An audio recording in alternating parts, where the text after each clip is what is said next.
available out in the parking lot.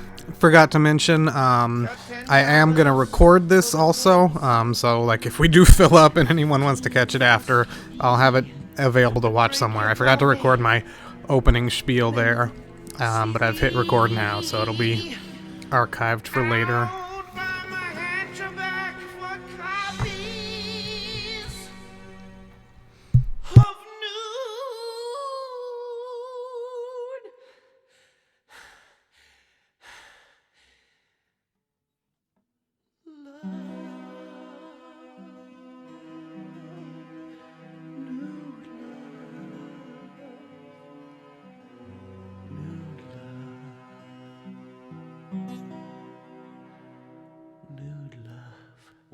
Wait! We have a mother? Yes, Frylock, I am your mother. And I am a 9-layer bean burrito. Oh. Well, that's neat. Sorry about that, spoilers. But yeah, let's watch this movie. You should be seeing it. I'm going to talk for a second over the song. You can let me know if the sound is good or not, if I need to turn the movie up or down. Oh, sorry. Nope. There. Should I start it over? I'm going to start it over. It's not that important, but just to get the experience. There we go.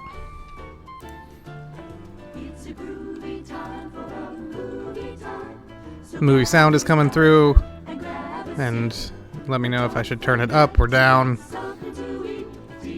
Okay, I'll turn the movie up just a tiny bit. 1, 2, 3. I'll turn it down. Okay, that's probably pretty good. Let me pull up my notes here. So already, this little opening song, obviously they didn't re-record it in Japanese. There are Japanese subtitles for it on the DVD. They're pretty much the same thing. There's a little bit less overt sexual innuendo. And then in the second half here, once Master John joins in, there'll be a couple more differences.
This bit right here in the Japanese subtitles, they make it sound like these guys are gonna run over the baby after the show, rather than telling you to. And then that bit after it, they specifically say they're gonna feed you a sulfuric acid shake. So just adding a little bit of reference to Master Shake there.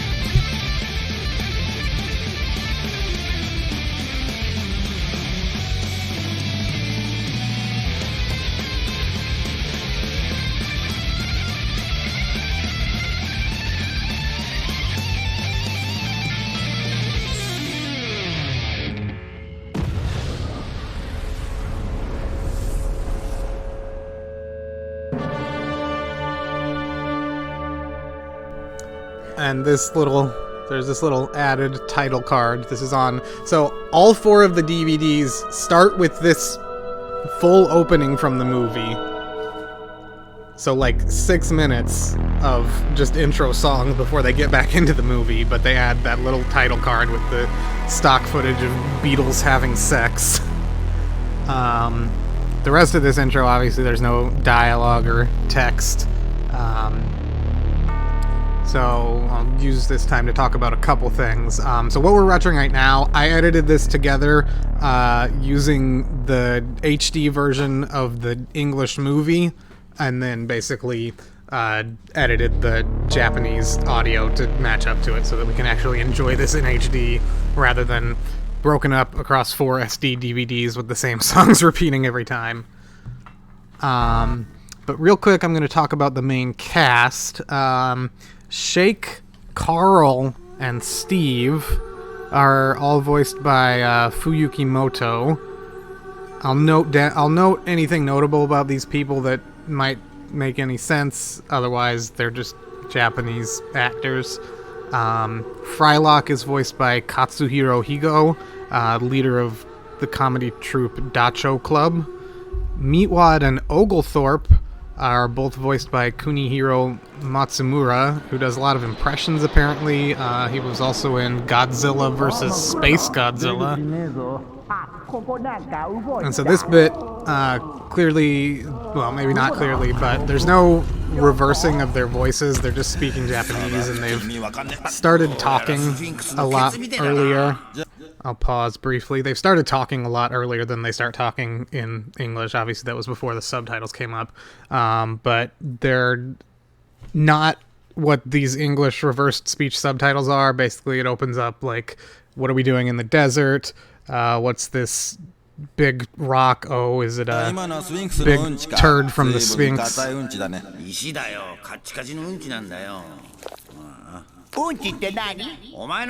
Meatwad comes up, he's like, what's poop? And Shake's like, you're poop. Meatwad's like, no, I'm a meatball.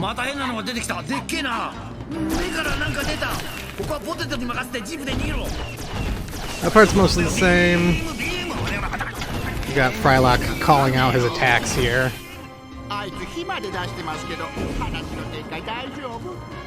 So this bit's a little different. Meatwad's like talking specifically about what the dog is doing, and he's also like, we haven't had any exposition. Is it okay to already just be getting into a fight scene? So that's kind of that, some of that referential third wall, fourth wall breaking. This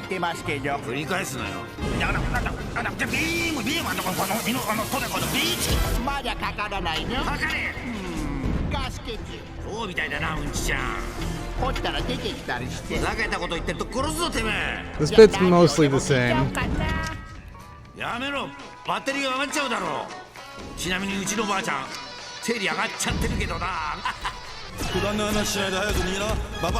So just now Shake, and this is kind of front-loaded. There's a lot of differences in this beginning part just because it's so weird, so I apologize for pausing so much.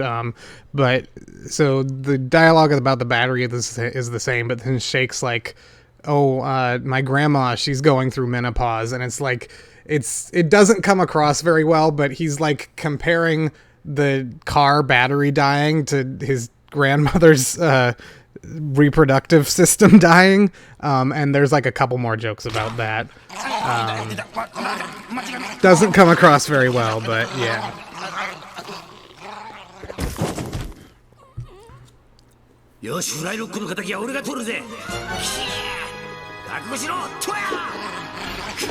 It's mostly the same. He's like, I'm gonna avenge Frylock.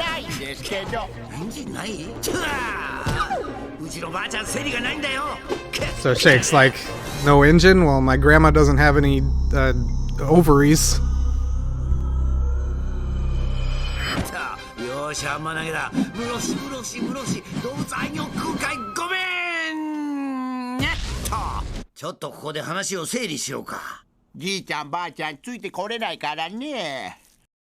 So they're like, maybe we should pause a little bit here because I think the older people are going to have no idea what's going on. Meatwad's like, I don't even know what's going on either.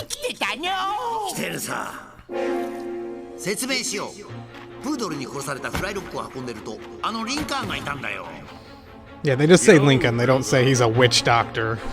俺たちはリンカーンの家に行って人民の人民による人民のためのゲームをやったんだ。 It's really good. Shake says he let us play a video game made by the people for the people of the people. 南軍と北軍が戦うゲームさ。 This bit's mostly the さあ殺す same. ぞ。早く北軍を撃てよ。やったぞ、北軍を殺したぞ、イエーイ。奴隷をゲットしました。奴隷ゲットだ。リンカーンさん、奴隷ゲットしましたけど。北軍やっつけるなんてお前やるな。友達はやられちゃったけどな。腐っちゃってるし。あれ、死んじゃったってこと？信じられないかもしれないけど生き返らせることもできるけどね。冗談だろ、かける？いいぜ、いくらかけるブラザー。そしてフライロックを生き返らせようとしたんだけど、ジャック・バウアーがリンカーンを捕まえにやってきたんだ。 So 24 is really popular in Japan for some reason. So instead of the CIA, both of these guys are claiming they're Jack Bauer. 逃げろ。やばいぜ。早くワゲンに乗るんだ。よいしょよいしょ。でんぐり返した。俺もでんぐり返した。バランバンバンバン。俺もババンバンバンバン。バランバンバンバン。ババンバンバンバン。動くなジャック・バウアーだ。俺もジャック・パウアーだ。それはおかしいだろ。それはおかしいだろ。真似ばっかりするな。そしてフォルクス And so they don't say anything about the criminals being invisible. うるせえ、ラジオ俺に任せろ。ビートルだからビートルズだと思うだろ。日本人はずっとレビなんだよ。中近東のずっとレビだ。イエーイ。 Okay, so this is a really weird multi-layered joke. So Shake is like, we're in a Beatle, so you'd expect me to listen to the Beatles, right? Well, he says this is Japan. Obviously they're not actually in Japan, but he's like, this is Japan, so we're going to listen to Zu Torubi, which is a Japanese band. The English name of that band is Zu True B, which is like the pronunciation of that. But in Japanese, that's an anagram of how Beatles is written out in Japanese. And I don't think that was like on purpose by the band. I think that's just a coincidence. But then Shake is referencing that and saying, we'll listen to them. But then he's like, we're going to listen to Middle Eastern style Zu Torubi, because what they're actually listening to is the Egyptian music. But yeah, they throw in a very multi-layered Japanese cultural reference there. This they're just talking about, it's a bit dangerous to kill Lincoln, so they're like being self-aware about that. お前の髪型変だぞ。 And he's just like, your hairstyle is really weird. ズートレビばっかり聞いてないでロケットに乗れ。ロケット？ 冥王星まで行ける。 Yeah, for some reason they have him say the rocket will take them all the way to Leo, the star Leo, instead of just Pluto. The rest of this is about the same.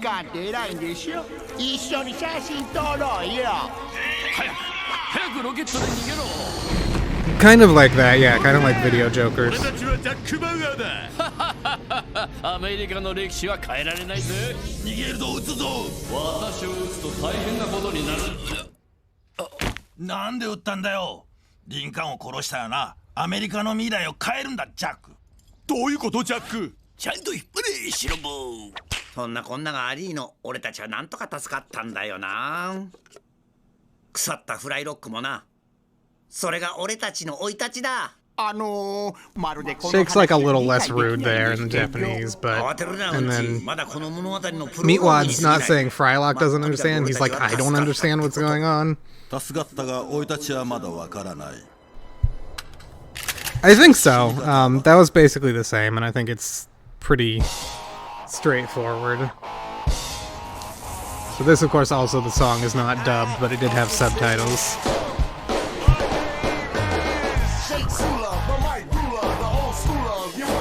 For some reason in this bit it calls Shake a DJ.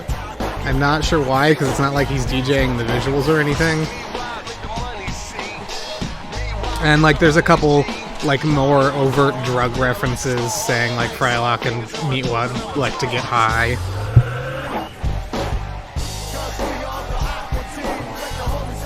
I'm not sure about the echo. I'm not sure if that's just my mic.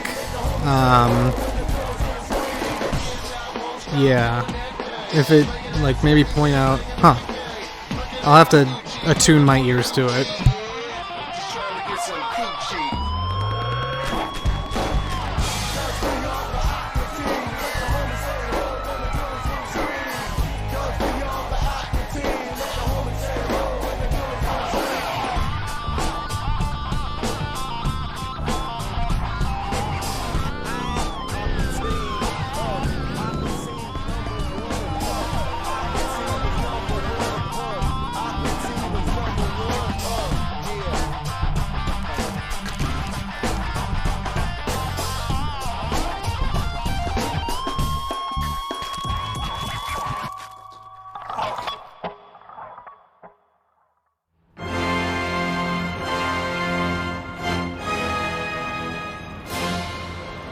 この城を建てたのはわしの父だ。変態一族が代々住めるようにと、それを金妻のリビングのようにしよって。」 So just a real quick interesting thing. So this is not strange. This is like a perfectly normal and sane translation. But instead of Dr. Weird, his family name is Hentai, which that word has been very much changed from its actual Japanese meaning to how we see it in English. But like that actually is just a translation that makes sense for Dr. Weird as Dr. Hentai. I'm gonna back up a second.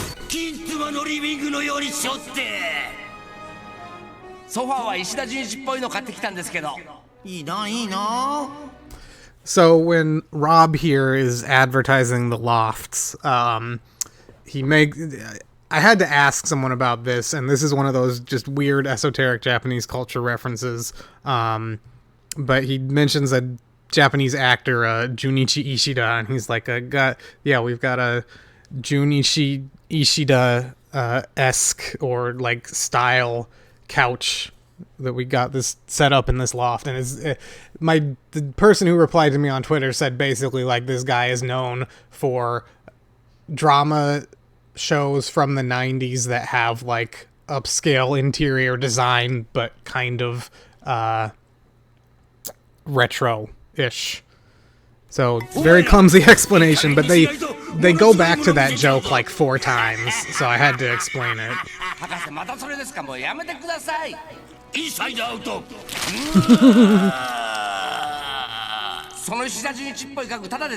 Yeah, so they made another reference to him just now. This bit's the same.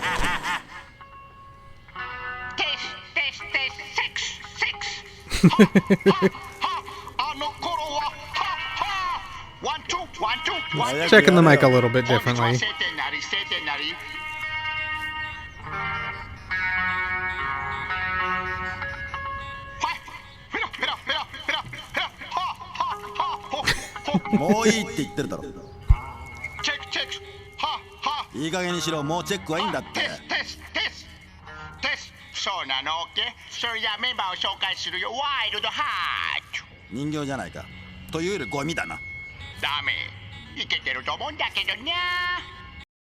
So yeah, I guess in this version, Meatwad's band is called Wild Heart, and Frylock's like, these are dolls and also they're trash, and Meatwad's like, I think they're alive.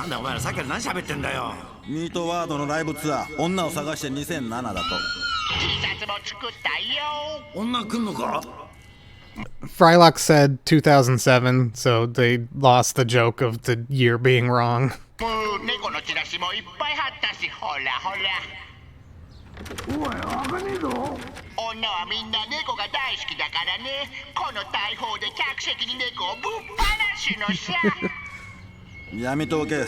right here, Frylock is like, you shouldn't do that, those cats are gonna die.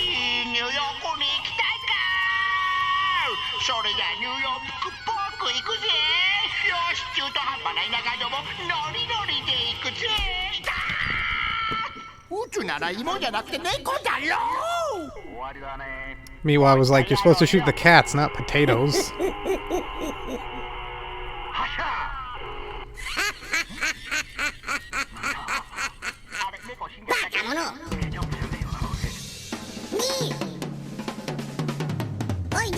So I'm not sure how popular Rush is in Japan.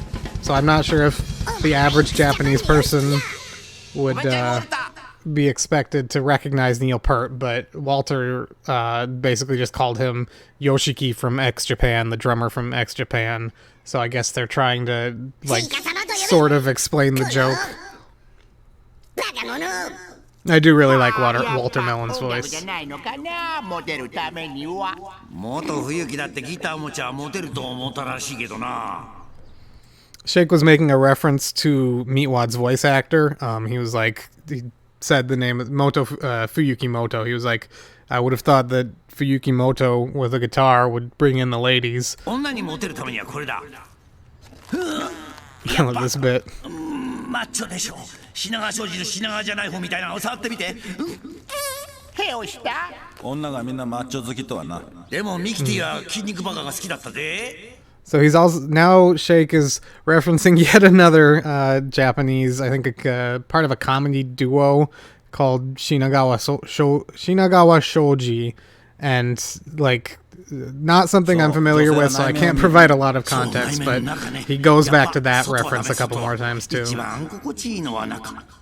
断然中、そう中に決まってる中出しなんだよな。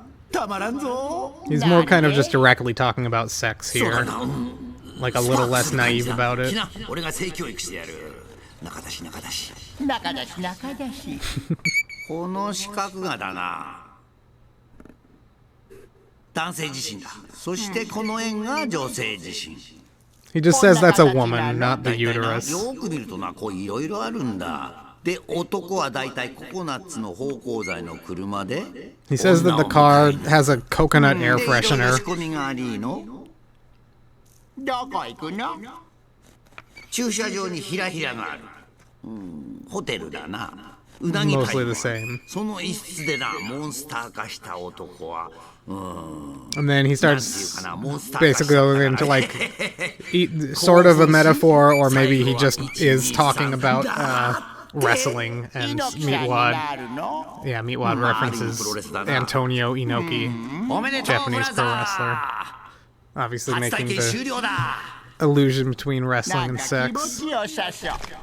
女はハマるぜ。僕もモテるようになるのかな。あれ、硬くなっちゃった。 So when he turns into the hot dog, he's a little surprised for some reason.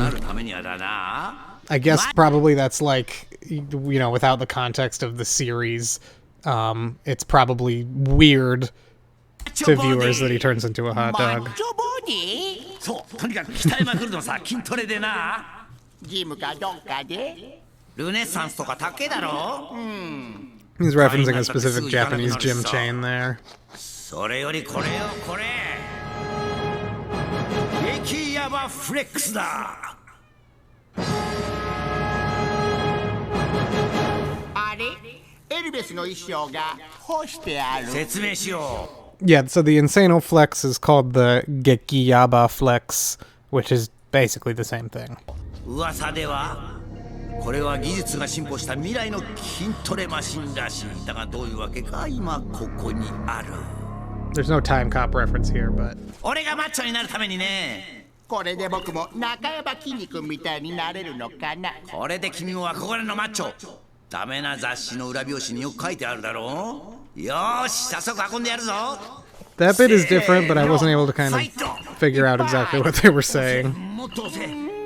They did not reference Chief Wahoo McDaniel. そういう時のために鍛えてるんじゃないのかな。いや、全然違う。じゃあ何のために？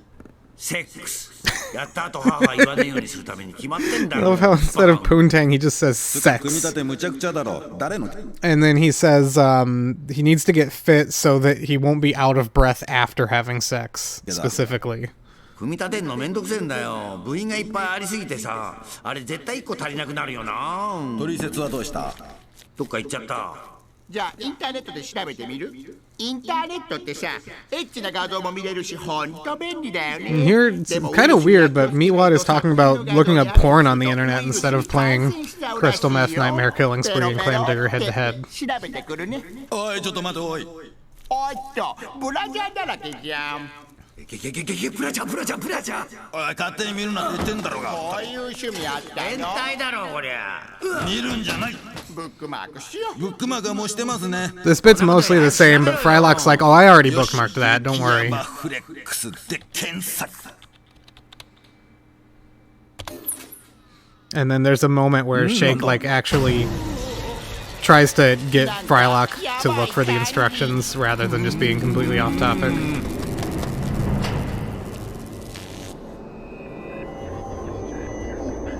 Kinda, yeah. あれもしかしてこれあれじゃない？どうやらこれはロボット語のようだ。しかし。これはなんて書いてあるんだ？僕話してるなんだ。 This is mostly the same. Meatwad isn't saying he speaks Robotanese, he's just like trying to get a ま word る in. で組み立てて欲しくないみたいだ。じゃあなんで売ったんだよ。なんか嫌な予感がしてきた。 And there he's just like, I've got a bad feeling about this. おっと注意。激ヤバフレックスはここクリックするとなんだこれ。消してしげなりしげちゃんしげなり何スルメお困り問い合わですか。せの電話番号とか載ってたりしねえの？あった042小平かよ。 Yeah, the numbers are not the same. And at one point in the Japanese, he just goes like 1 through 8. Right here. Oh, he skips 7, but やめとけ。だが楽しめ。 yeah.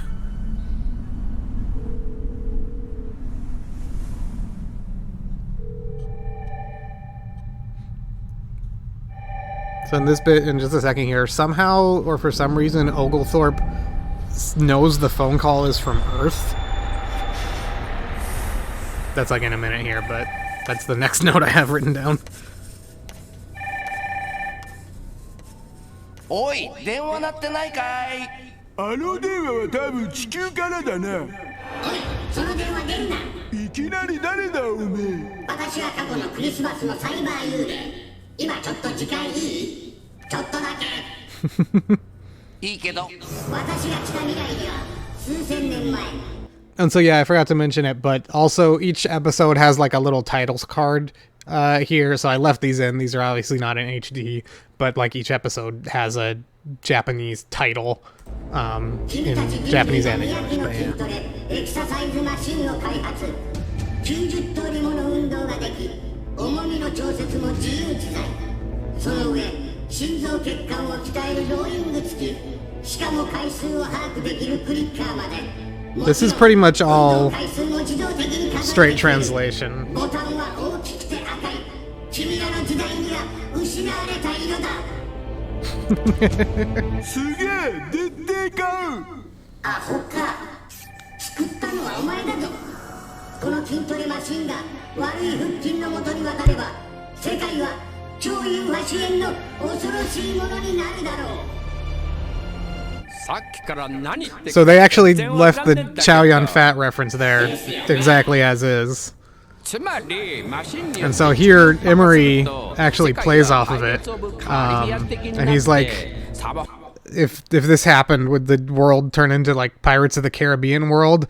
And then he says, for some reason, he references another actor, Sammo Hung, who I'm not familiar with, but he like plays off of the Chow Yun Fat reference instead of his. I gotta play that again because it's so good. お前今何聞いてたんだ。なあ、どこ売ってんだ。知ってる。超欲しい。ただし問題が一つ。組み立てに最低1週間はかかる。大概のメタボはもうめんどくせえからこのまま使っちまうかなるだろう。なあ、もういい加減電話取ってくんねえか。うるせえ。じゃあ留守電に。はいもしもし先日はどう思って So 留守電かよば it sounds like the answering machine picks up and the person on the other end starts to start a conversation, but then アメリカ is 人は like. 笑うとこなんだろ。 So it sounds like they start to sounds like they start to have a conversation, but then realize it's the answering machine. And then the other robot comes up and starts tearing it apart, and Oglethorpe and Emery are like, what is going on here? And then the other one is like, the Americans love this shit.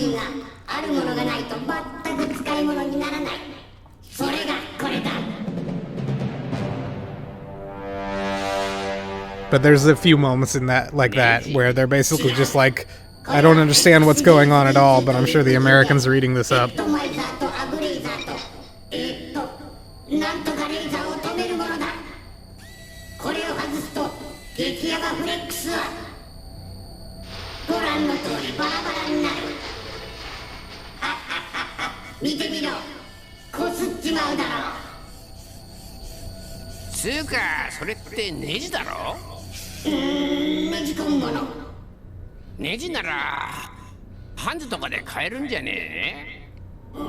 He called out a specific Tokyo Hands is a Japanese hardware store. He name dropped. And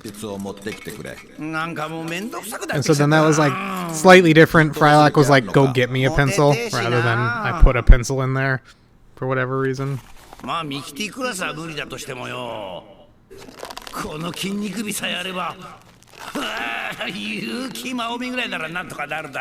He's name dropping a couple more Japanese celebrities, actors here.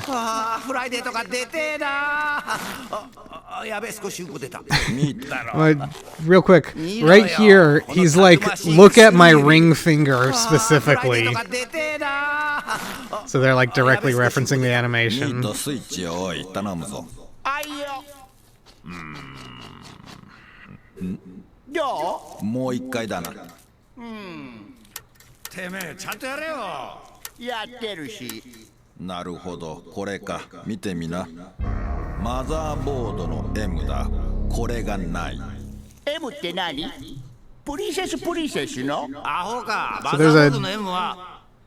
there's a Japanese pop group called Princess, and they have a song called M. So Meatwad was like, is that what it is? And then Shake is like, I've heard of Mother Teresa, but what's a motherboard?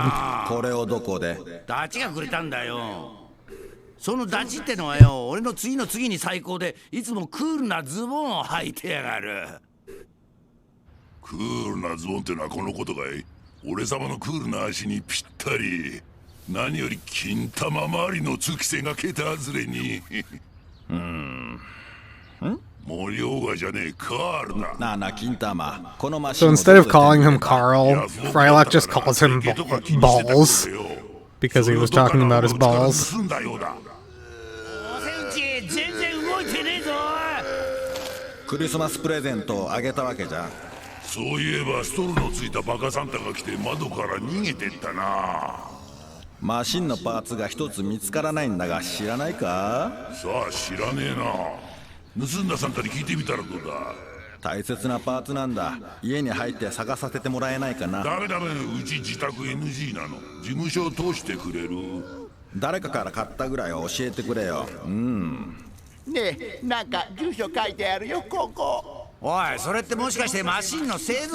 in this part, they don't have Shake talking about driving the car. He's just participating in the conversation about the address. Now he's like warp speed, but briefly he was actually being helpful. And now he's like, you're going so slow the people watching the movie are going to think they accidentally put it on slow-mo.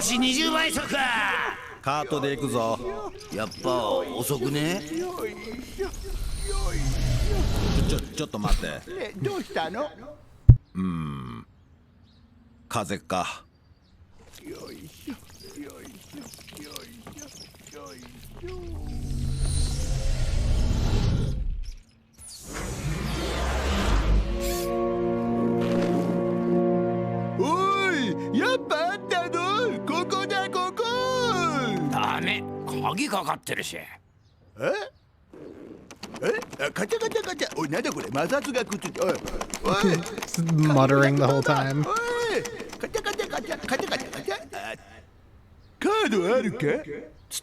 This is basically the same, but instead of credit card, he's talking about a member card for a video rental place, and talks about like renting a specific anime.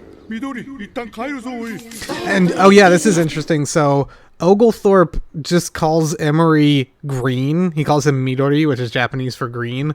I don't think they establish either of their names at any point in the movie. They just call them green and orange. I'm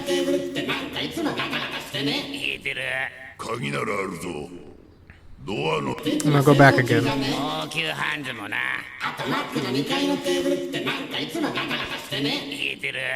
So that whole bit with like the movie references in the Japanese, instead, they're talking about the bathroom always being out of order at video rental places and the hardware store, and then the cybernetic ghost is like, oh yeah, and the tables on the second floor at McDonald's are always busted.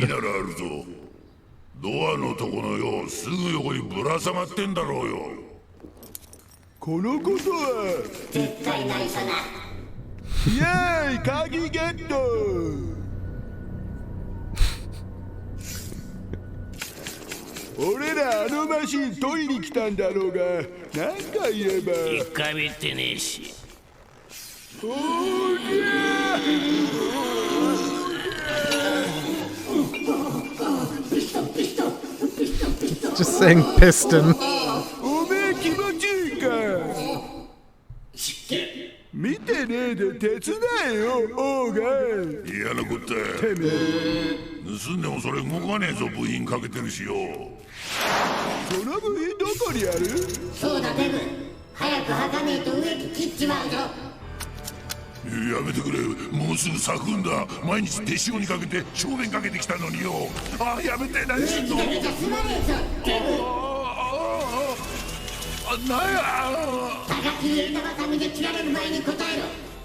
So this bit I had to ask for help with because I could not figure out what the cybernetic ghost was saying. But basically he's like following up on his threat about the bushes. He's like, you better tell me where it is or I'll have to see what I can do with my far long-range hedge trimmer.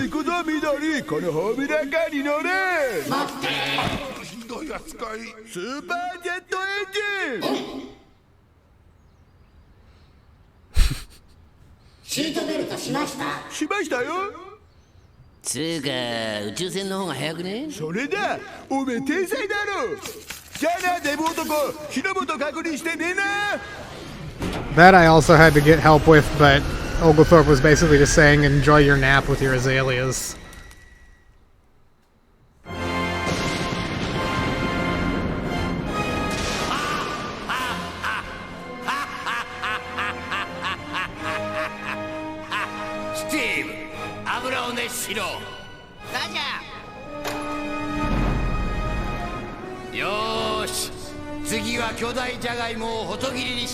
This bit's all pretty much the same.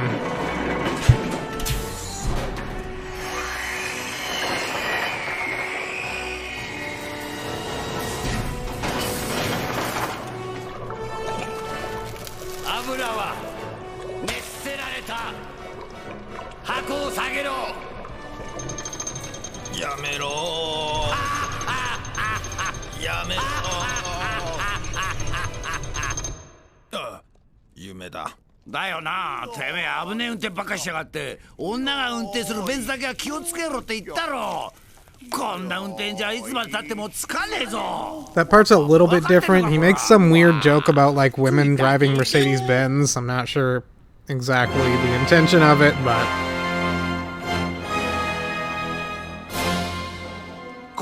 so they reference Junichi Ishida and the retro interior design here once again.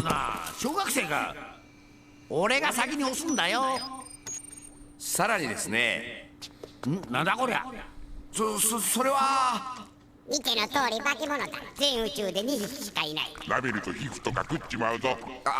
so here, Rob doesn't say it's his wife, he says it's a live-in maid.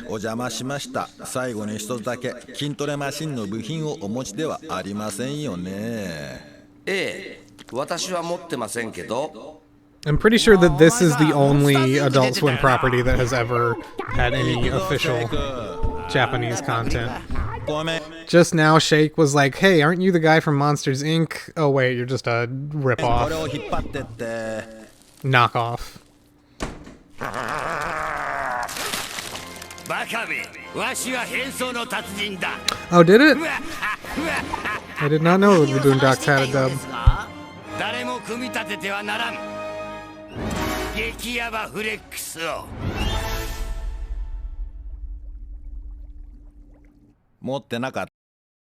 I guess that reveal doesn't actually make sense because he's not Dr. Weird, he's Dr. Hentai. So they'd just be completely clueless why there's a music sting when it's a W instead of an M.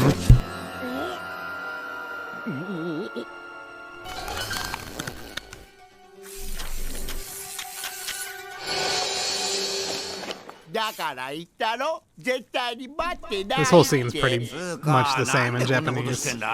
よく考えてみろ。俺たちが作るの待てばいいだけじゃん。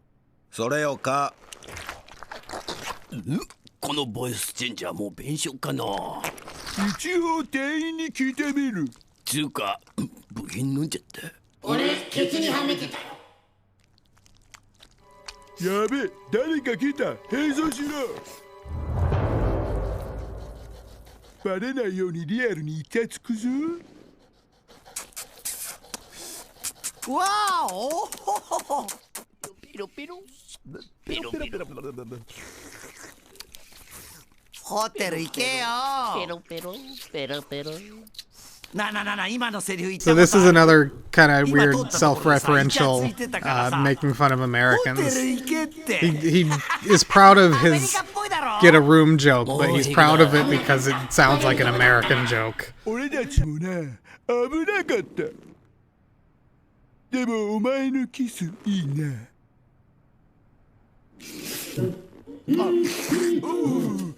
もう平気だけどキモくね。俺に任せな。はい、どちら様で。どうも隣に越してきたカブラギです。おら、なわけねえだろ。 So Shake is like, we just moved in next door rather than being from the boys club. Whatever that means. メガネ、部品はどこにある？何の話なんだ？筋トレマシンの部品だ。 So Shake is just actually asking about the part for the Insano Flex. He's not even mentioning missile codes. お母さんごめんなさい。部品はないけどミサイルならあるよ。ミサイル And so そんなものがなぜ Steve just offers the missile codes up unprompted, 029 which makes it weird in a second when Frylock brings up the Insano Flex part. Or sorry, no, when Frylock brings up the Insano Flex part, and Steve's like, I just told you, because he did just tell them that he doesn't have it. なわけないか。さあ、そういうわけで。ハニー、そんな日ぐらいで。一つ聞きたいんですけど。だからさっきも言っただろ。部品なんて持ってない。さっき So Frylock shouldn't be confused here because Shake did just ask him for the part, and he did just tell them he doesn't have it. 隠すとダメになんねえぜ。 And here, Meatwad is like, you better give it to us, or I'll fire, rather than talking about the missiles. まあこんな感じの部品見つけたら教えてよ。あら、これ。ちょっと見せろ。マシンの部品じゃねえか。俺たちは緑のタヌキと赤いキツネだ。 One second here, I forgot to pull up an image, but 1 second. Dori Tanuki. So, Ignignokt and call themselves Green Tanuki and Red Kitsune, which is a reference to ramen, instant ramen brands in Japan. These two, just a quick visual aid there, but they also, I mean, they don't say their names here anyway, but they introduce themselves in the Japanese dub as these ramens.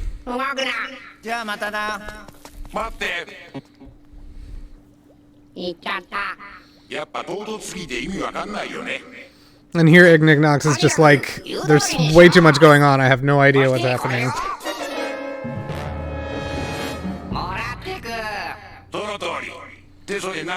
まあいいや、脱出ビーム。指加えてみてな。哀れな人間の力で止めようと思うな。その方が我々は楽しいかな。もはや手遅れだ。どうすることもできねえ。残念だったな。さらばだって遅くに。ところでそれははいだらさ、タバコ吸いてんだ。ビーム停止。はいだらかよおい。ですけどもうちょい志高く持ってもよくね。急にの万引きじゃねえんだから。お前結構あるな。そうだろ。反対側を持つんだ。ラジャー。題して石田 So they're making, yeah, they make another reference to Junichi Ishida. これで東よりことやりまくるぞ。 So I'm sure some Japanese people were, you know, in stitches over that. まだ家はないけどな。 Their, the speaking patterns they're using are actually pretty good match to Ignignogner in English, with being a lot more crass and short, and Ignignoct kind of trying to sound, I don't know, lofty.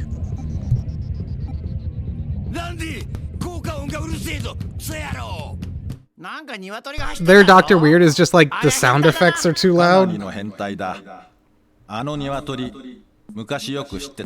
maybe he was like the bass is too loud. Not sure. But he doesn't tell Randy to turn his stereo off. 当時この男と俺ははいはい回想シーン終わり。俺にだって昔話ぐらいあるさ。だが今はなかなか聞いてる場合じゃねえ。さっきから変なのばっかり出てきて話が全然 So here he's getting a bit more meta. He's just like, we keep going off on these tangents and nothing's happening in the plot. Which, I mean, it's true. 見つけちまったようだ。部品を見つけちまったようだ。それ今俺が。うるせえ。とにかく部品を手に入れねえと邪魔するやつをファッキン八つ裂きにしてやるピッチ。おめえそれミートの声じゃねえのか？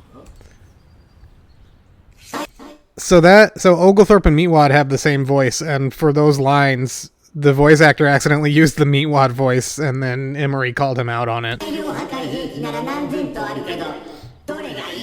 I'm gonna rewind a second. おめえそれミートの声じゃねえのか？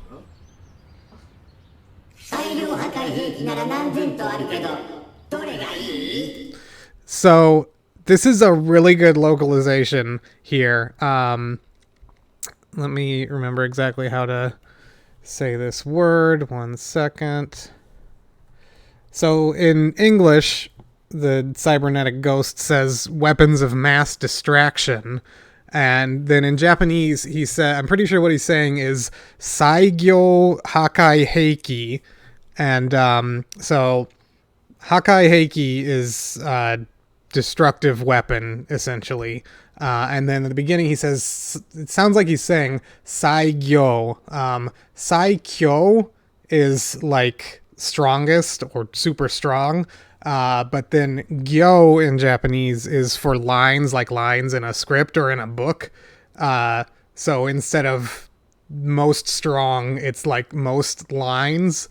And it sounds really clumsy when I'm explaining it, but as a pun in Japanese, it's like a very good punny translation of weapons of mass distraction. So that's a really good localization there. オチのない話は一番のお気に入りだよ。破壊力がある。数千年前、私は生徒会の会計課 And so here the student council story is actually exactly the same. 選挙は大変で、徹夜で大量のクッキーにデコレーションを施したんだ。ポスターもそれこそたくさん作ったが、ある日校長に呼ばれてこう言われたんだ。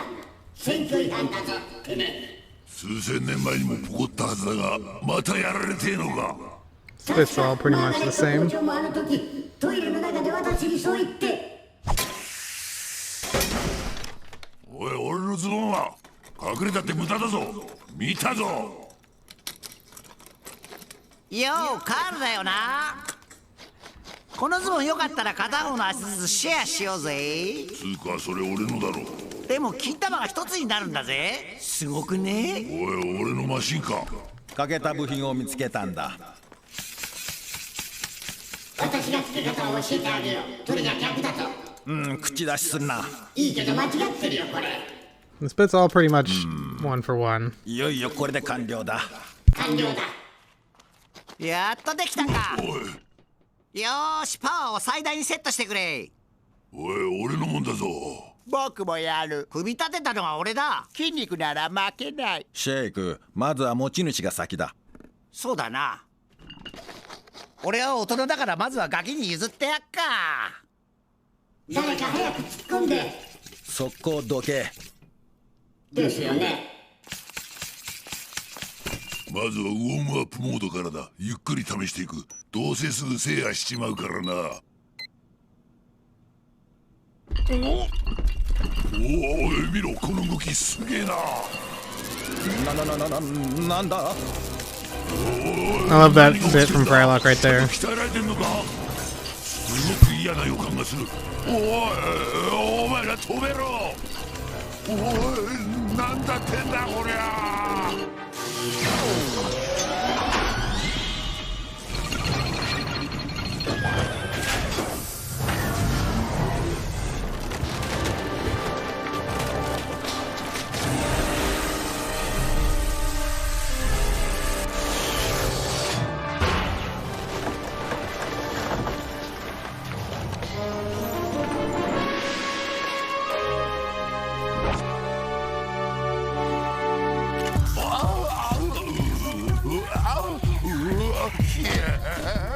よかった。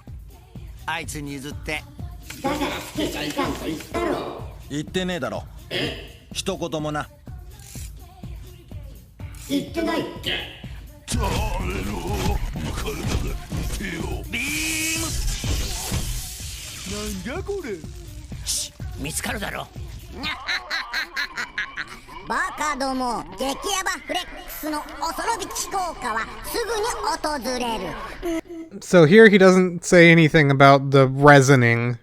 He just says now they'll see the power of the Insanoflex. That joke took me so long to get that he was mispronouncing rezoning.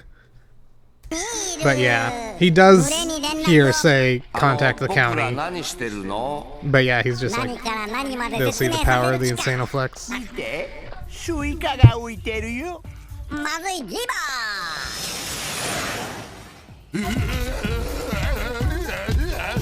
よーし、その調子だ。頑張れ。苦なくして楽だし。気合い入れろ。できるはずだ。お前痩せてんだろ。おい、町に向かってるぞ。スイカが。スイカじゃねえよ。止める方法はただ一つ。やつの停止ボタンを押すのさ。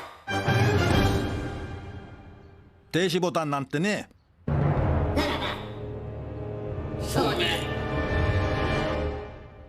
どうしましょうかね。おい、ねえのかよお前。ねえ、その時計合ってる。わあ、もうこんな時間なんだね。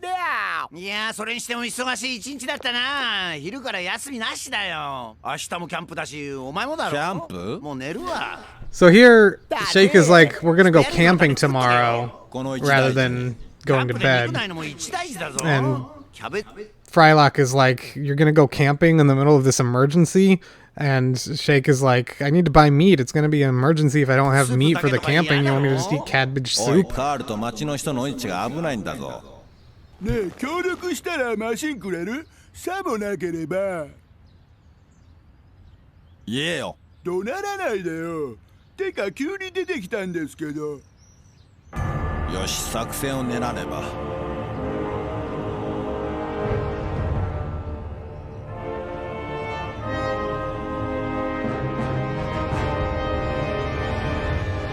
作戦ならもうある。このジェットコースターはその名もステールパイソン。乗るためには各自チケットを買う必要がある。大人1人3ドル。自分のお金で乗るためにはね。それが作戦。マシンは？マシン、あれはもう止まらないでしょ。そんでもって世界も終わる。だったらね、残りの人生を有意義に楽しまなきゃ、そう思わない？ Not really any differences here either. おい、いい加減にしろよ。そこまでだ。またこの流れかと思ってんじゃねえぞ。今度はなんだ？横柄な態度だ。貴様のごときに答える義務はない。その通り。テーブル買わない？そう、漆塗りで木目調。足は4本、前からも後ろからも自在。きっと君の肛門にもジャストフィットするはずだけど。 So this is another good joke translation here. They for the word anus, they use the Japanese word, I think it's kolmon, which means anus, but also can mean like back gate, like of a house. So he's like, you know, this table would look good on the back, your back porch. And so now they go through the do you get it? But then he's also like, you get it? That's a really funny American joke. I think it's interesting that the Moonanites are kind of the ones being the most meta about things, since they, in English, are voiced by Matt and Dave. I'm sure that wasn't intentional, but...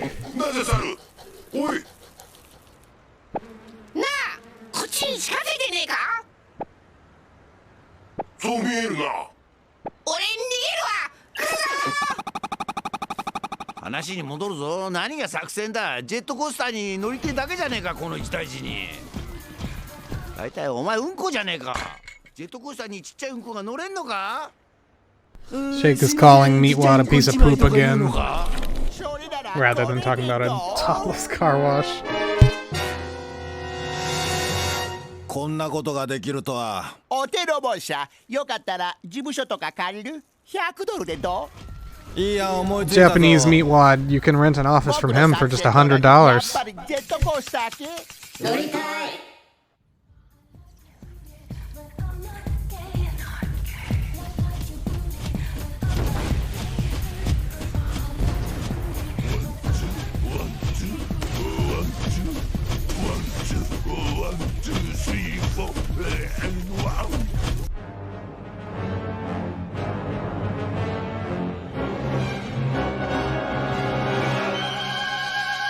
ミサイルはいいけど髪型がいまいちだな。ダメ？怪物っぽさがない。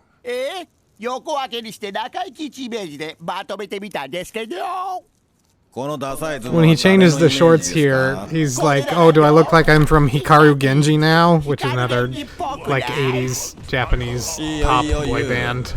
それからお前たちあれ。グリーンとオレンジは？Yeah, so in there, he just called them green and orange. He was talking about the Plutonians.「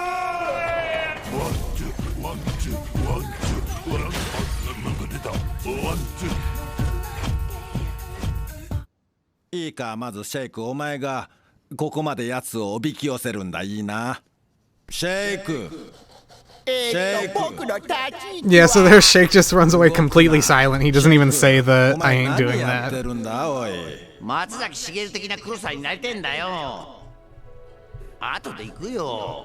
もういい、ロボットに頼む。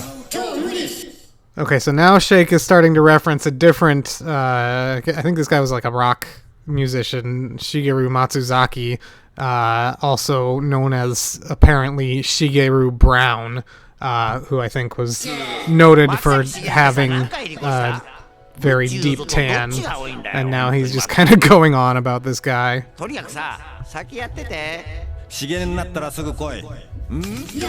then Frylik's like, alright, well come out as soon as you're Shigeru.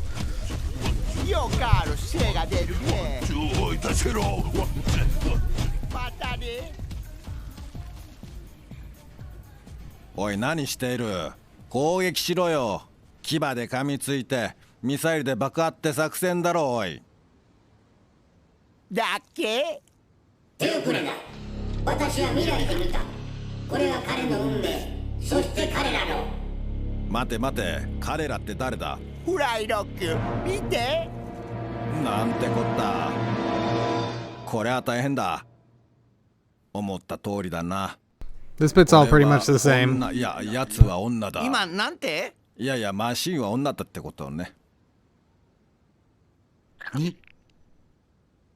しかも身ごもってる。音楽ストップ。話を戻すぞ。なあ、お前女なの？その通りだ。私が来た未来では数千年前、激ヤバの子孫が世界中に筋肉を交互に一日おきに鍛え、人類の炭水化物の摂取は永遠に失われてしまった。そしてそれが1987年のイーストの発行を導くのだ。だからさ、お前女なの？違う。さ。Don't touch me! I'm surprised. 誰か向こう側を持って。Let's hear that again. Let's roll it back. 導くのだ。だからさ、お前女なの？違う。さ。Don't touch me! たく、誰か向こう側を持って。日焼けあと4時間は無理しちゃいけないってエステの副店長がさ。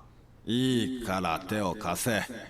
So here, for whatever reason, I guess it's probably funny in Japan, Shake just makes a comment about spas and discos having a lot of assistant managers.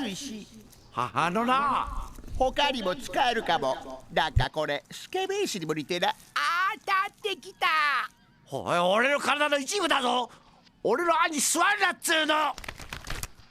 ダッピー見ろよ、信じられない。マジかよ、せっかく焼いたのに。まったく愛のメモリが全部剥がれちまったぞ。 So he's still talking about that Shigeru Matsuzaki guy. He has a song called I No Memory.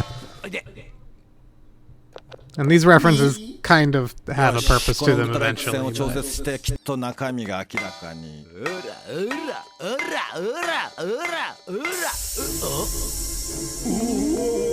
And so here, Shake isn't like, I did this, he's just also like surprised that something came out.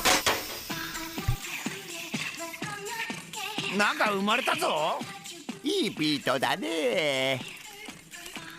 そうだな、だが少々良すぎだ。この音楽は僕のトレーニングビデオを見るとわかるよ。原料飛び出せないぞボリューム2、血と海と死のこと。気になるな、見るぞ。走って走って死亡都市継続を強要するトレーニングプログラムなんだ。24時間連続30日、あるいは死ぬまで。これはひどい。でも必ず減量できる。もしくはレーザーで首切りさ。おい、誰がこんなことを。 This is all pretty much the same. 激ヤバフレックス。彼はエグい。あれ、ここにも一体。忘れたか、うんち。お前が倒すはずだったやつだよな。だっけ？うんち覚えてない？誰がこいつを止めることは？まさか止められるわけないよ。一度この音楽に乗ったらね、この曲が彼らの原動力さ。じゃあもしその音楽を変えたらあいつを混乱させられるんじゃないのか？そうかも、そうかも。よし、誰がミュージシャンを。おい、俺の新曲聞いたか？ So Shake said, have you heard my new song?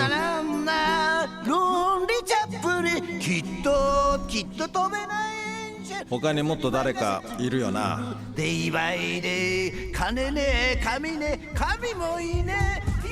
So from what I could make out from Shake's song, it was basically like, I'm so lonely, lonely chap, can't stop my engine, day by day, no money, no hair, no God. As in, like, God won't help me. I kind of gave up on this. He's basically rapping about candy still, but his voice is so fucking weird.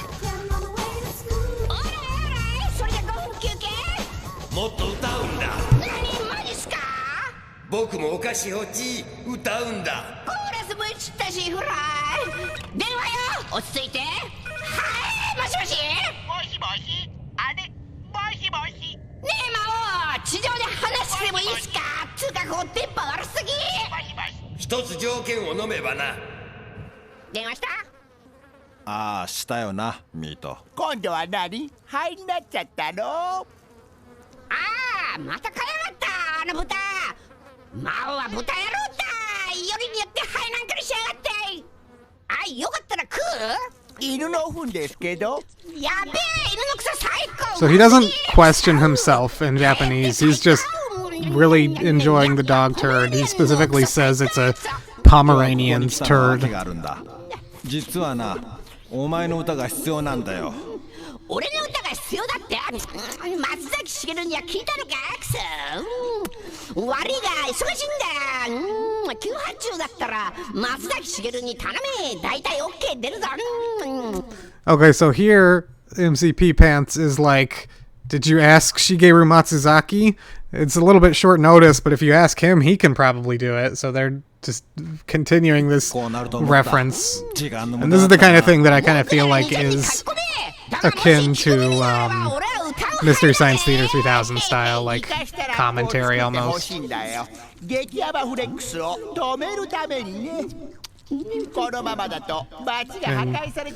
Meatwad does not say anything about the mini golf course.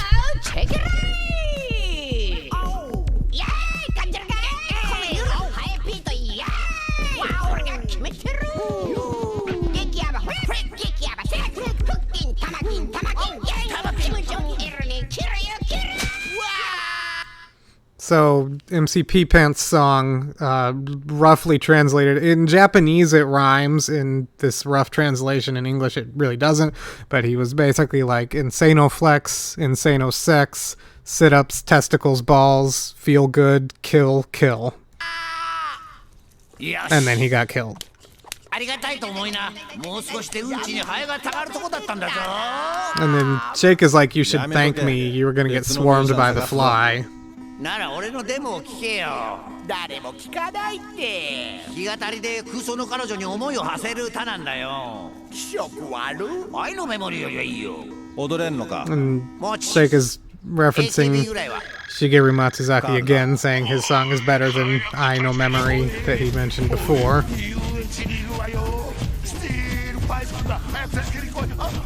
お前のテープを持ってこい。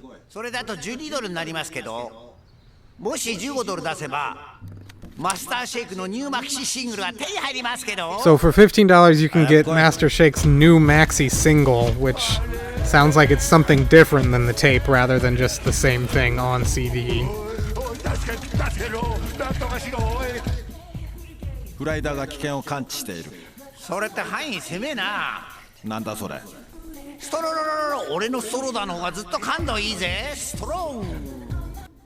So Frylock just said that his his Frydar, was picking up danger, and then Shake has his Strawdar, and he makes just a wordplay about straw sounding like strong.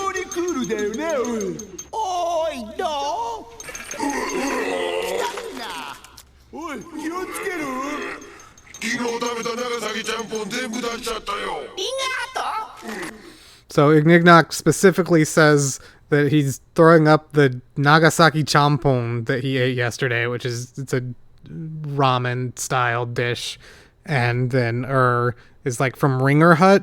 Ringer Hut is the name of a specific like fast food chain that has Nagasaki champon. すごいな。それで奴らを吹っ飛ばす。もううんざりなんだよ。待って、まさかカールを見殺しにする気なの？彼の命がどれだけ尊いかわかる？あれ？心打たれてない？じゃあ別の考えなきゃ。ちょっと待って。彼は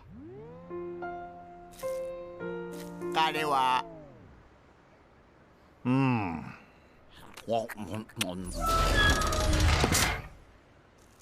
んだろう。彼はたくさん AV、そう、アダルトビデオをたくさん。So this is a little bit different. He says that Carl has a lot of porn, but he's like, who am I gonna borrow porn from if Carl dies? Who am I gonna borrow? So it's phrased a little weird, but Meatwad's like, who am I gonna borrow Carl's favorite scat and bukkake tapes from? You can't just go down to the video store and rent those.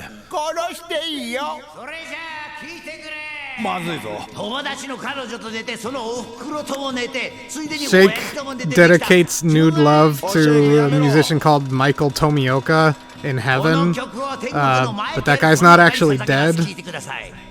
Noodle love so sweet honey honey おい聞いてるぞ止まったぞ歌えシェイクくんだらで歌おうよ君の目見て気づいた空の下 This is a pretty direct translation of Nude ちょっと Love. 待って G が難しいぞこれ完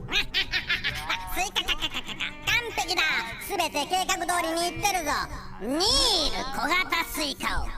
よーしまだまだ歌うぜ。テープを売ってます。 There's one little bit that's a little different. In a second, he says meet him by his hatchback for free copies, as if meeting him by his hatchback is different from meeting him in the parking lot. Oh,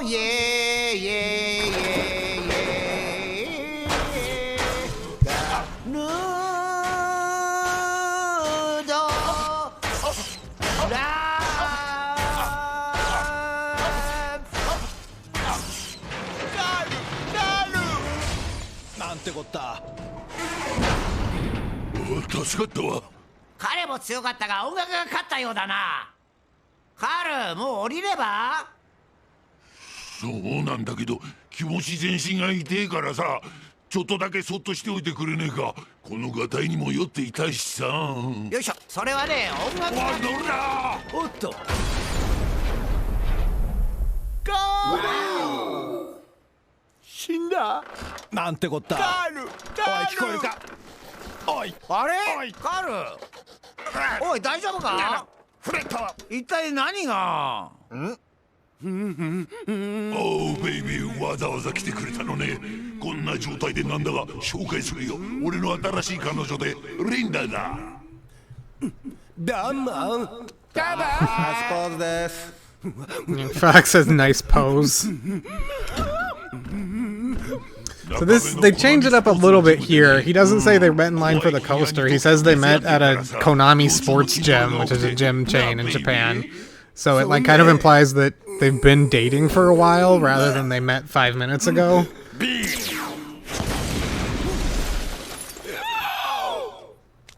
Of course, the original doesn't make sense either because he was never in line for the coaster. But yeah. 駐車してくれる店に行くんだけど一緒にどういや大丈夫です大丈夫ですじゃあね俺はまだまだ鍛えるから彼女の家でな篠原涼子と市村正親ぐらいお似合いのカップルだな So they totally removed my favorite joke in the movie to have Oglethorpe instead basically say the equivalent of they look like a nice couple just like Brangelina. He names 2 Japanese celebrities, but I'm so sad they cut that joke. 僕も欲しいな俺のが先だ待てこっちが先だ直してくれ見ろ卵が転がってるだろうそれを拾えばすぐに孵化するそうなったらこの世界はジエンド終わりだお前楽しい状況に水差すのめっちゃ得意な水差すよね女が欲しいっつうのによ逃げる方法は彼に聞けばいい彼が激ヤバフレックスを作ったのだからこれは言いましたよねお前がこれを作った？奴はそう言うんだけどね何か対策考えてみるよちょっと待ってて嘘だ彼は怠け者うるせえクソ長え話でも聞かしとけ静かにわかったぞ過去に行くんだお前の親を殺すダメ立科で隠居生活してる So Oglethorpe said his parents are retired in Tateshina, which is a town in Nagano. And Shake is like, oh yeah, is it nice there? おいでいくなよぶち切れるぞ俺がいるよ大丈夫さあこれ飲んで消え直せんだありがとうとっても濃いシェイクだね This is basically all the same, and then this is the end of this episode. So is again like, this has nothing to do with the story, but stay tuned for more.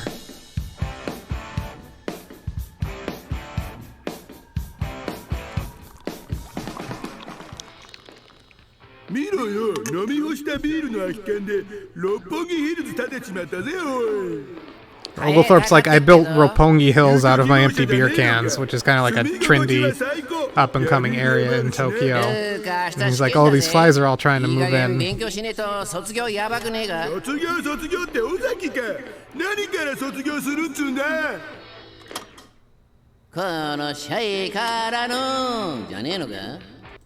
So, I'm going to back this up real quick.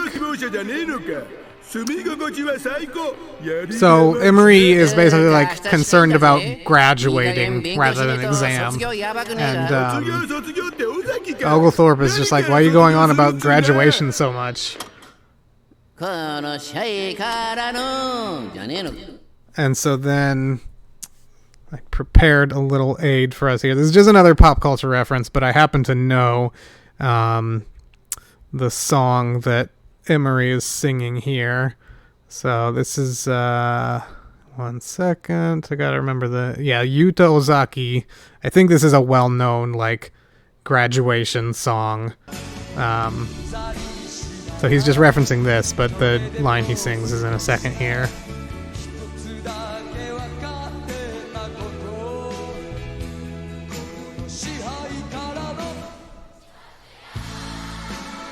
Just that little bit. It's just another, pop culture reference that they like to put in there, but since I was familiar with the song, wanted to toss it on there.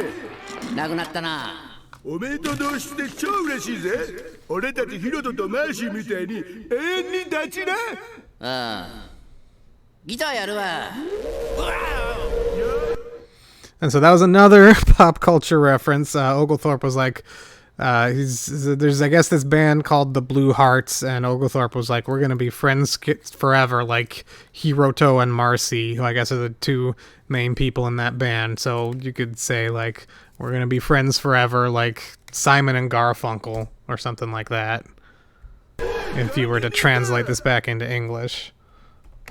And there'll be a reference back to that in a second. Yo, ketchup demo yaru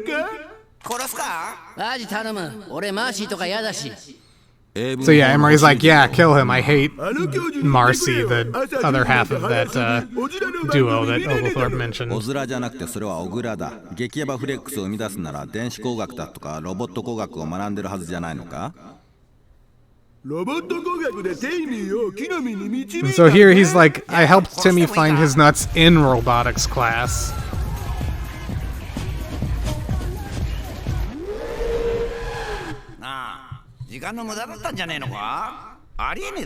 He's not talking about being nude, he's just like, that was a waste of time. もう一度聞くぞ。ロボット工学は。ないな。先行陶芸だもん。でもよ、もしかしたら俺が作った巨大陶芸作品って可能性もねえ。10兆分の1もね。じゃあ一体何のために過去に行ったんだ。尺の無駄だぜ。一体作ったのは誰だ。あいつじゃない気が。お前嘘ばっかだな。なんかあると。It's all pretty much the same. で、ナレーションベースばっかり作りやがって。全部嘘なんだろ。言ったな。それじゃこれは何だ。その時が来ると夜のささやきが聞こえた。その瞬間をずっと待ちわびていた。父さん？そうとも。そうだ。そう。君の父さんだ。オーマイガー、嘘だろい。事実さ。数千年前。ああ、それもいい。わかったから。あ、チンゲだよこれ。マジで。 So this bit I also couldn't quite figure out, but he doesn't say it's a caterpillar, he says it's a pube. これ絶対にここでこいてるよ。してる。 And so I'm not sure exactly what Oglethorpe says, but then he just says throw it away. And I'm not sure if, like, the lower quality DVD version, it wasn't clear it was a caterpillar. I'm sure they had the English script anyway, so I don't know why they have Frylock say it was a pube instead of a caterpillar, but go figure.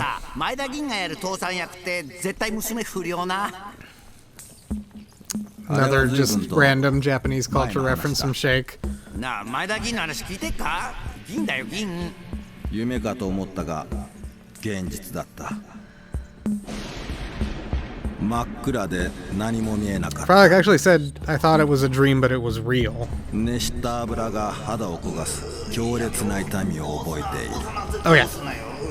Okay, here's another reference, and this is a pretty direct reference. So I mentioned earlier that the voice for Frylock is the leader of a comedy troupe called Dacho Club. And let me play it again here. When he's getting lowered into the oil.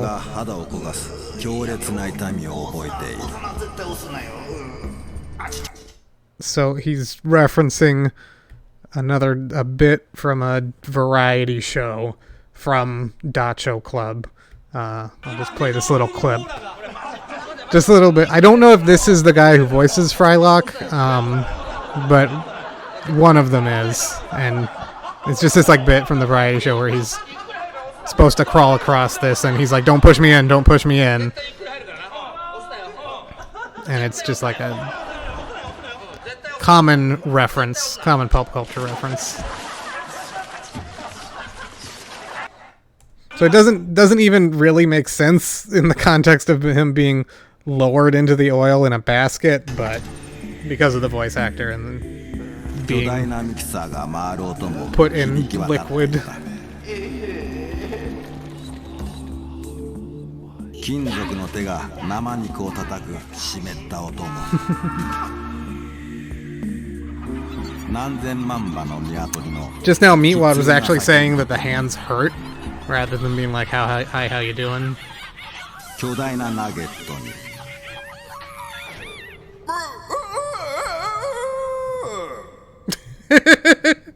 I don't know why he just clucks like a chicken there, because he talks later. 違うやり方で。ほらよ。俺にも？まあそうだな。マジでかそれ。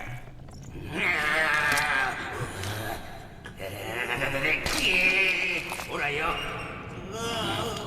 それがあいつのやり方だった。ねえねえ、ねえねえ、じゃあ僕どう生まれたの？脳は？これでいい。チーズ？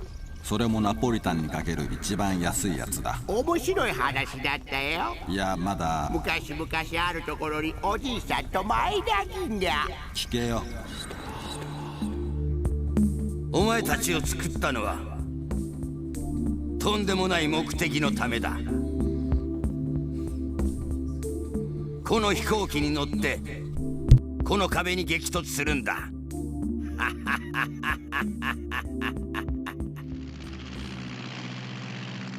ようこそアシアナ航空へ。壁に激突する許可を許可する。ラジャー。 This bit's all pretty much the same. I think there's probably a couple references in what they're saying as they're fighting, but hard to pick up on.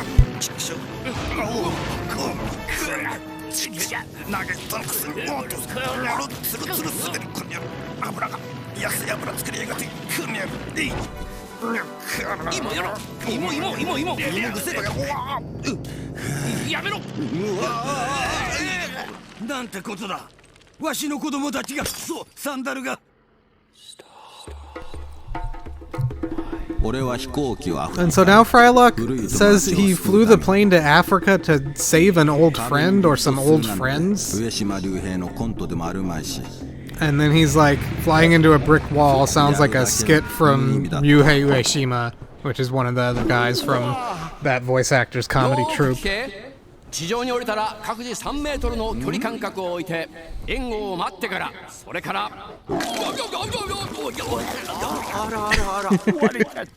ナゲットは2秒で殉職した。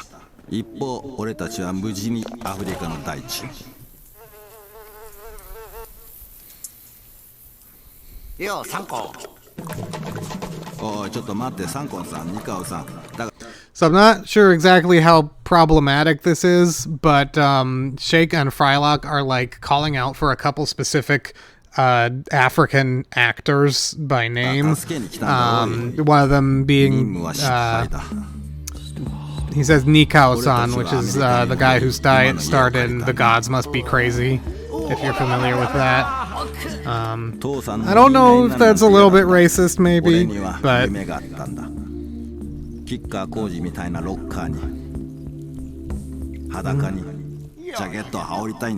This is also a bit different. Frylock is just saying he wanted to be a rocker like Koji Kikawa, another Japanese musician.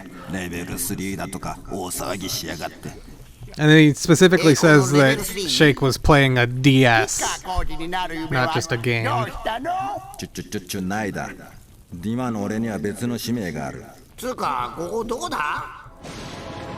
And then Shake doesn't say anything about dinner, he's just like, where are we? マジかよ覚えてないリンダたまんねえよこれうまそうだな何かななんだ猿のクソ汁シェイクフラペチーノよ She calls it a monkey poop shake frappuccino.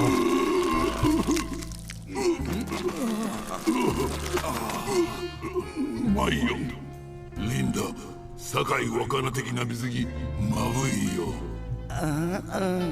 He's being a little bit more lewd here, actually. He was like talking about her bikini. 堺若菜脱ぐから待っててこりゃ最高だなこりゃワイルドだたまらんありがとう神様そうねハニー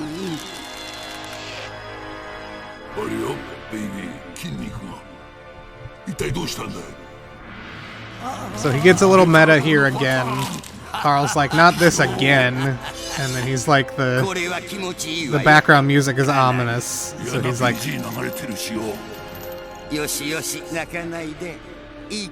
worried because the music is ominous.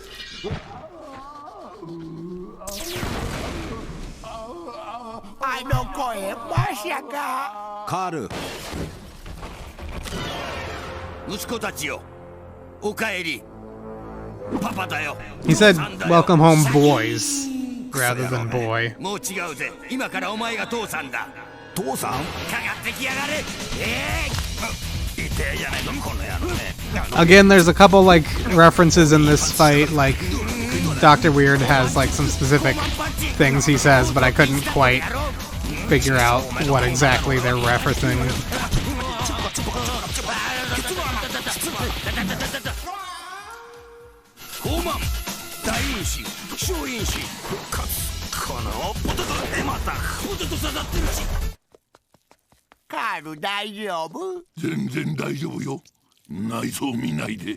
Here, Carl's like, yeah, I'm fine. Please don't look at my guts.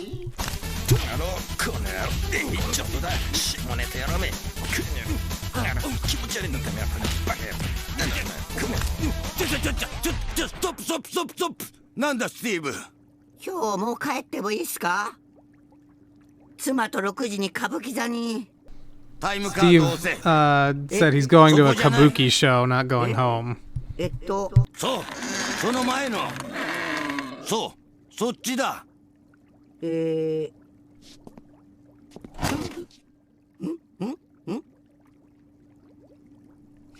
れじゃあ皆さんお疲れ様でした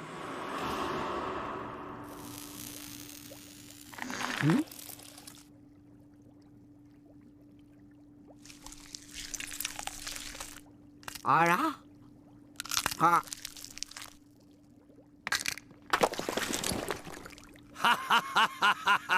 お疲れ様でしたいてまだやるかこのお前が激ヤバフレックスを作ったのか誰かの筋肉を鍛えて悪用するためにそれが俺と戦うためにそう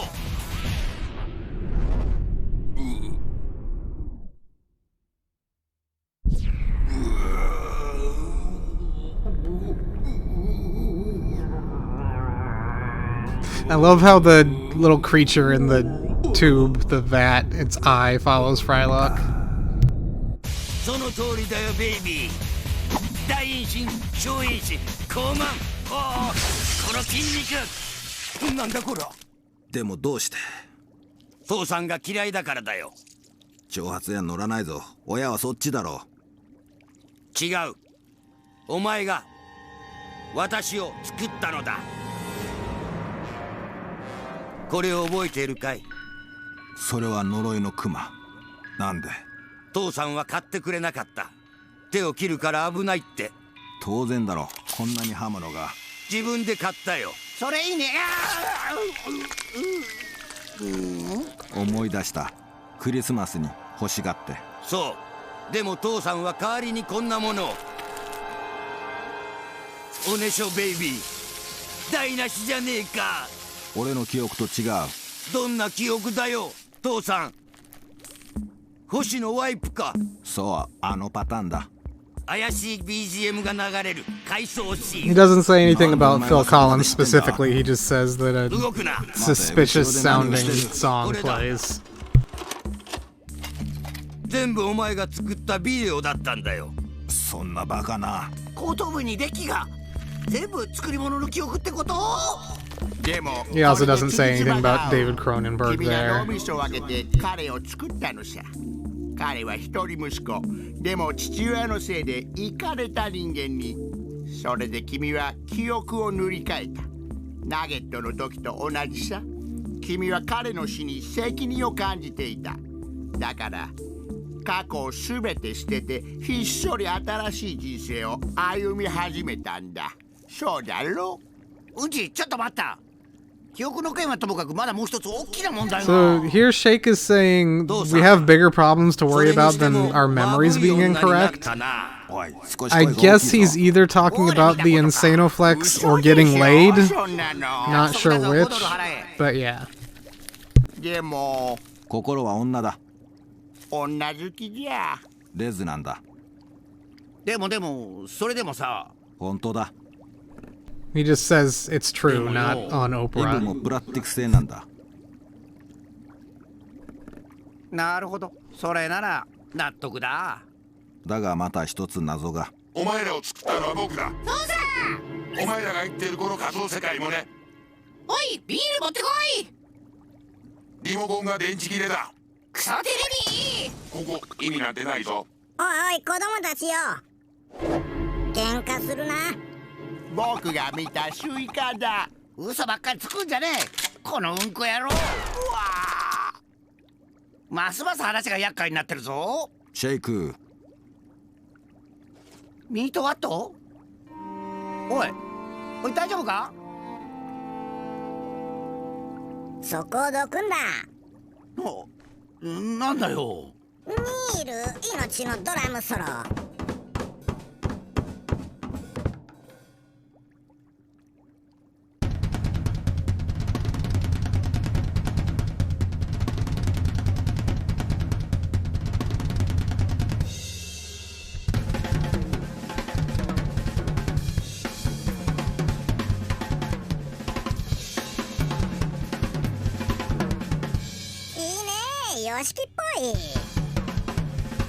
Referencing Yoshiki from X Japan again there.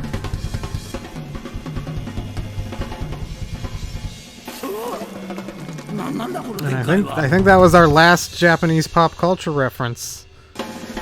Not 100% sure, but I think that was.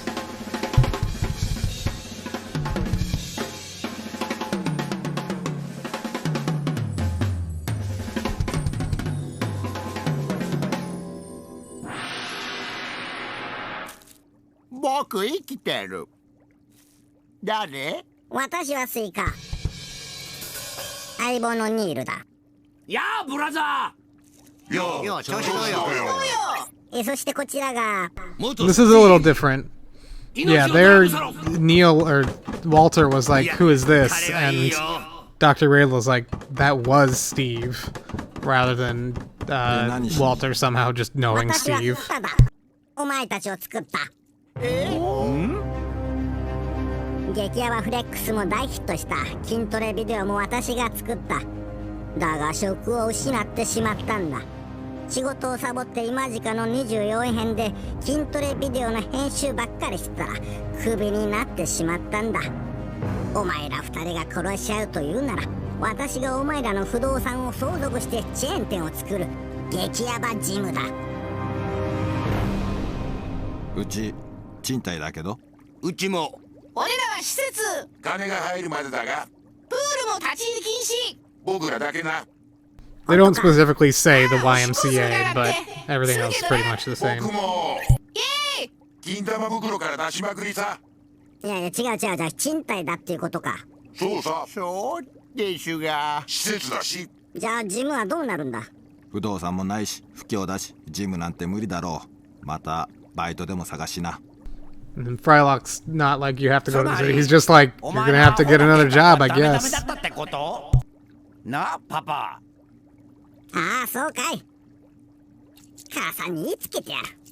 母さん？見る行くぞ。あ、待て、俺たちに母さんが。フライロック母さんよ。やってらんねえ。死んでる。トマキののどくろだけどね。So instead of a 9-layer bean burrito, she says she's a sushi roll, essentially. Which is a little harder to see, but...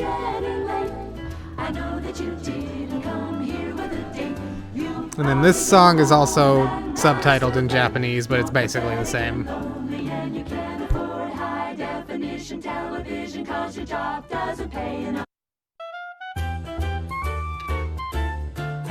It's a groovy time for a movie time.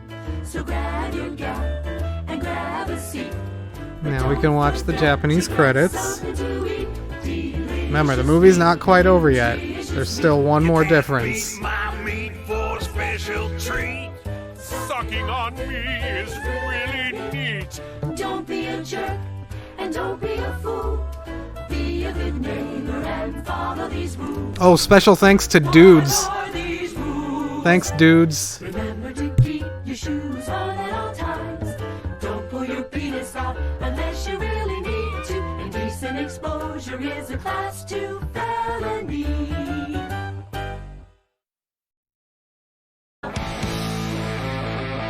Now we'll watch the regular credits, and then we'll have the post-credits scene.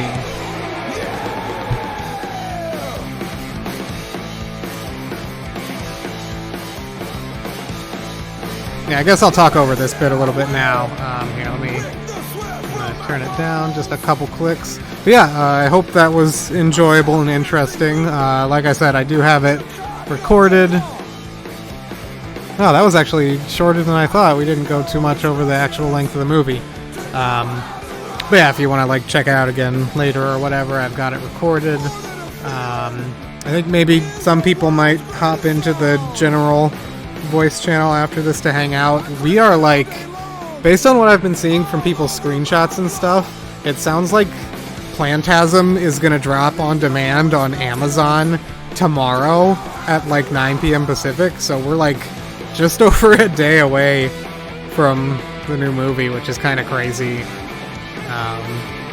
I know, I think on the 8th in the ACPN, Adult Comedy Podcast Network Discord server, I think they're doing a like watch party for it on the 8th, the day it comes out. You know, I'm sure different people with different means and different desires will watch it at different times. It's kind of weird, just like the idea of a new movie. I guess that happens on Netflix, all that stuff too. But anyway, we will all get to enjoy that soon. But yeah, thanks for coming in. Not gonna go away until the end of the movie because there is one more translation difference. Yeah, let me see if I can get a link to that server here. Can I do it? Invite.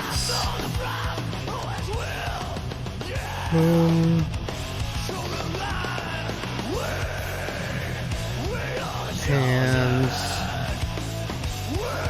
here it is. Yeah, they're being like a little they're teasing it. I've seen like a couple posts on Reddit and Twitter and stuff, but it sounds like that's what they're doing. You know, the menus, I don't really remember, but I'm pretty sure they were just like static images with a couple menu options. Nothing super special. They, of course, have this entire credits sequence at the end of each DVD. I was going to say something else.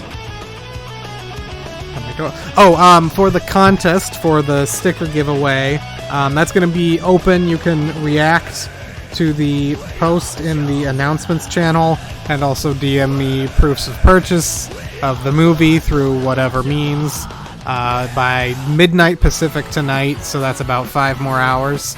And then I will contact the winner. I'll probably just announce the winner and contact them tomorrow sometime. Yes, I'll take any questions. Oh, and if you like me talking, you can follow me on Twitch, username SpeedBeats with a Z at the end. I talk about Japanese techno music and build Lego every Friday at 3 p.m. Pacific. I think there is an affiliate link in one of the channels from Ronnie to the on-demand on Amazon. I think, is that in the announcements? It's somewhere. Oh no, I guess not. So maybe it would be good to have a link to the on-demand link, yeah. 12-ounce mouse, yeah, pretty much everything is up at this point. I've got, if you're interested in 12-ounce mouse, there's corndogcentral.com, which has a huge archive of content. I'm planning something fun again for Zoo Day next year. That's February 22nd. That's actually kind of coming up, but it's still like 4 months away.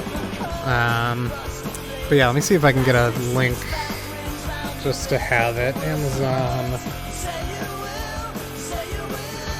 Yeah, so Amazon says 12 a.m. on the 2nd. For whatever reason. You have to buy it. It's not available to rent. But so that link is where you can buy it. And yeah, for me it says available November 6th, 9 p.m. So that's just over 24 hours from now. I don't know why they're dropping it so early. Yeah, the soundtrack for this movie is great. All the music.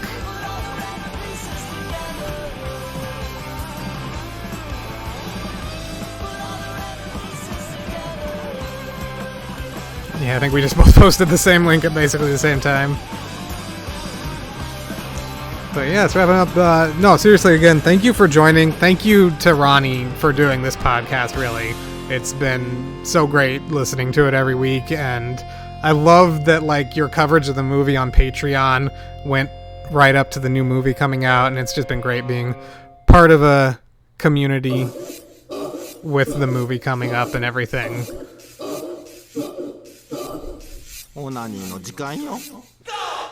So Frylock said it's time to masturbate, so referencing the closing song from the Soda Dog Refreshment Squad, presumably talking to us. So listen to the woman and go jerk off.